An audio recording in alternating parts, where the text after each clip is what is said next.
Hello and welcome back to my channel. So in today's video, social media is on fire. Israel is losing to Palestine, and some of the three things everyone is talking about that I'm going to point out.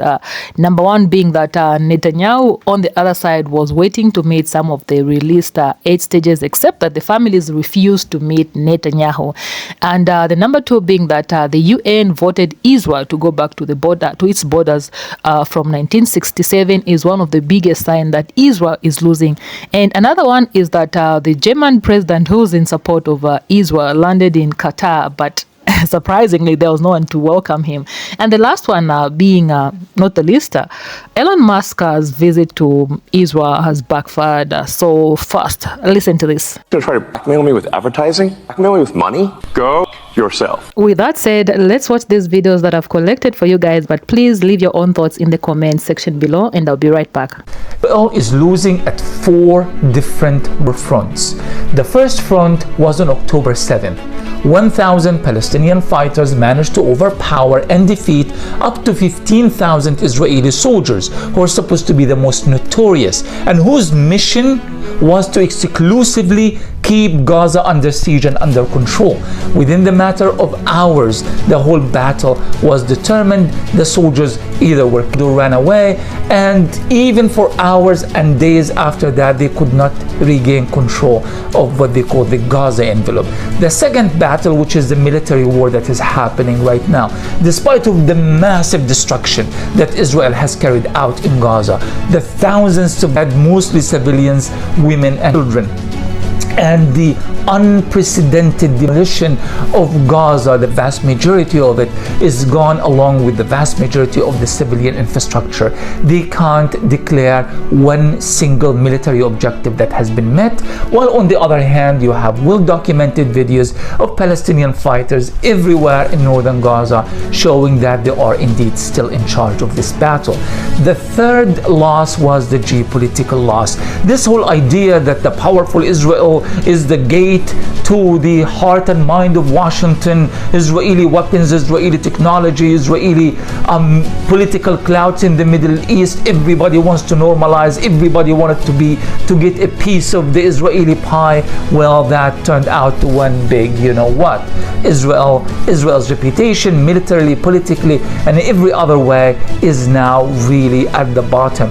So this geopolitical loss is a major loss for Israel, and the consequences and repercussions of it are going to last for years to come. And number 4, and perhaps this is the most significant of all losses, to be frank, and that is the public opinion battle. Israel, that has for many years, especially since 9/11, presented itself as a partner in the war on terror in the Middle East and beyond it, is now being recognized for what it is and what has always been the biggest risk, not only in the Middle East but worldwide. Ordinary people who were not even familiar with this issue are now radicalized pro-Palestine, demanding a free Palestine, demanding an end to Israeli apartheid. They are reading, they are listening, they are chanting, they are participating. Israel has lost the war of hearts and minds worldwide as much as it is in fact losing the military war on the ground. Came to the conclusion, Palestine's going to win this war. It's over for Israel. Now, if you got somebody like me that's willing to pick up a Quran, that says a lot. I'm pretty sure all of us don't agree with none of this injustice going on, no matter who you think is the victim. I mean, how can you think a certain side is the victim? I mean, do y'all have the same algorithm as me? Or y'all seeing the videos? I mean, the Quran got an answer for everything. I'm like, if a God exists, then why would he let this stuff goes on? Then I look at this verse. Corruption has spread on the land and sea as a result of what people's hands have done, so that Allah may cause them to taste the consequences of some of their deeds, and perhaps they might return to the right path. Once I read that, it dawned on me. Israel's going to lose the war. They're winning the battle for sure, but they're going to lose the war. Let me explain. First of all, Islam is the fastest growing religion, and with what's going on lately, I see why. Now, before y'all get on me and tell me Google is not a valid source, I'm just saying, compared with other sources on Google, I'm just saying, the Jewish conversion rate is at 2%. 2%? Oh man, that ain't fair. A lot of the people in Israel aren't even religious. Go figure. I mean, let's be honest. The resilience of these Palestinians is unmatched. And it seems like they always been on the right side of history. You know what I'm talking about? I'm not saying picking the Quran up is an indicator of the outcome of this war, but ain't nobody really picking the Torah up. One of the things I learned through history is that you don't win the minds of the people unless you bury your enemies with respect.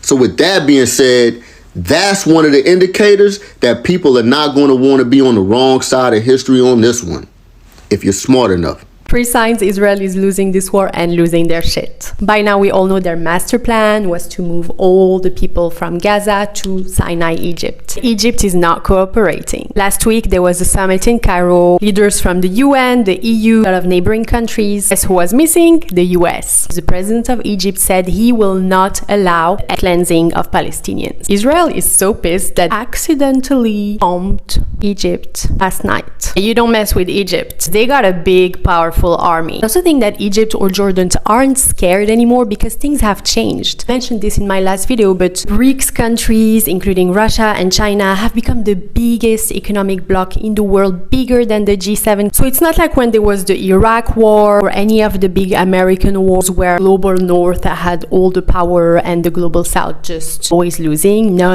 Things have changed. I think we've learned from the propaganda on Russia. Despite all their sanctions, Russia is actually doing pretty well. Why I think Israel is losing this war, Donald Trump's speech last week, he was going to urge the Republicans not to support Israel because he's actually the most peaceful president for the global South. He's going to win the 2024 election. Israel is desperate to get the situation sorted before he comes into power because they know he's not going to allow chaos and war to erupt in the Middle East. Why is Israel losing the media war? Well, first off, it's not the entire media that it's losing.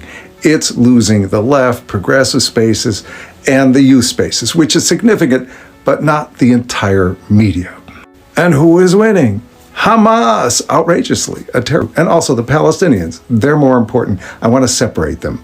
First, I'd like to back up and talk about peace. We all want peace, and for peace to happen, 2 things have to occur.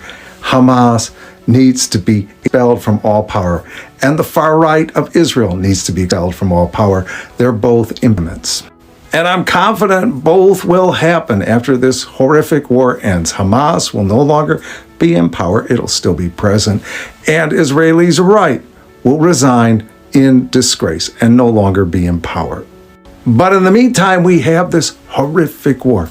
And the story of Hamas, yes, Hamas, appeals more to the hearts of the progressive left youth space, and especially the story of the Palestinians appeals more to that space than the story of the Israelis. So why is that? Well, Israelis are finding out in real time that controlling Palestinians, keeping them under their boot, has led to less security, not more security. And Hamas is finding out in real time that pursuing the elimination of 7-8 million Jews in the Middle East is leading to less freedom, actually self-destruction, not more freedom. And by the way, those aren't original sentiments. I'm just borrowing from a former Palestinian negotiator no longer with us, Abu Allah. Hamas have won. Hamas achieved their goal on October 7th, which was to free Palestinian hostages by taking Israeli hostages and then exchanging them. This plan worked. Israel, what did Israel achieve? They couldn't free a single hostage using force. In the end, they had to meet the Palestinians' demands. They had no choice. Israel's goal of destroying Hamas never worked. They couldn't even harm Hamas infrastructure, never mind destroy them. Israel's ground invasion of Gaza, another failure. All they did was capture small pockets, small limited areas. Israel's goal of ethnically cleansing Gaza by pushing Palestinians into the Sinai didn't work. Yes, the Israelis killed thousands of people, but couldn't force the Palestinians out despite imposing all these hardships on them. On the battlefield, when it comes fighting man to man and killing children in hospitals, yet again the Israelis failed. Hamas have been filming themselves running up behind Israeli tanks and blowing them up. They're publishing videos of themselves doing this with ease almost on a daily basis. What combat footage have the Israelis published? None! because there's nothing to show. It would be so embarrassing. Israel are taking huge material losses. These great Israeli Merkava tanks that cost $3.5 million each are being annihilated by Hamas using IEDs and RPGs with a few $100s. Already on the first day, on October 7th, Hamas had won because it destroyed this myth that Israel is some kind of formidable army. Hamas successfully executed a well-planned operation. They exposed the Israelis as being unprepared, sloppy, and a scandalous military and intelligence failure. The Israeli economy is taking such a hit as a result of this. Agriculture, industry services have all been impaired. This war is costing Israel $600 million a week. 18% of their workforce isn't showing up to work. And you have these internally displaced settlers that are also putting pressure on the Israelis politically and economically. The Israeli settlers evacuated from the north, from the south, will likely never return to their homes. Not to mention the 200 to 300,000 Israeli settlers that have left Israel altogether. Once again, this is to whose advantage? The Palestinians. Israeli settlers, they're finally getting a small taste of their own medicine. Now they know what it feels like to be pushed out of your own home, albeit they're going to cushy hotels. Meanwhile, Palestinians sleep in refugee camps in the rain. Israel have tried so hard for 75 years to build up this image and work on PR. And all of that has gone down the drain. Israel have no more credibility because they lie so much. They lied about Al-Shifa Hospital. They lied about October 7th, about many things, about the babies, about burned bodies. Israeli media themselves have revealed that Israel killed a significant portion of its own people that day. The Israelis were so obsessed with trying to destroy Hamas' image that no one trusts a word they say anymore. No wonder Israel have banned their own people from being interviewed once they're released by Hamas. Because these hostages, Israelis, they have too many nice things to say about Hamas which don't fit the narrative.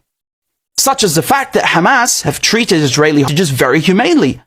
Look at the videos during the exchanges. You have Israeli hostages waving goodbye.